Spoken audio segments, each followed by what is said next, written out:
দখলদারদের বাধার মুখে নাটোরের নলডাঙ্গায় বারনই নদীর বন্যা নিয়ন্ত্রণ বাঁধের সরকারি জমি উদ্ধার সহ অবৈধ স্থাপনা উচ্ছেদ করতে পারেনি পানি উন্নয়ন বোর্ড। অবশেষে স্থানীয় পৌর মেয়রের মধ্যস্থতায় দখলদারদের মুচলেকা নিয়ে আগামী 1 জুলাই পর্যন্ত সময় দিয়ে উচ্ছেদ অভিযান স্থগিত করা হয়েছে।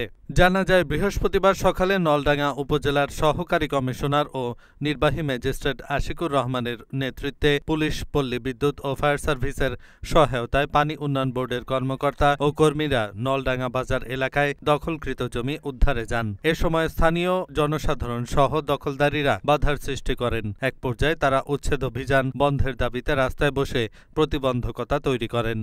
এ নিয়ে এলাকাবাসী ও দখলদারীদের সঙ্গে দীর্ঘ সময় বাকবিতণ্ডা হয় সংশ্লিষ্ট কর্মকর্তাদের। এতে এলাকায় উত্তেজনা তৈরি হয়।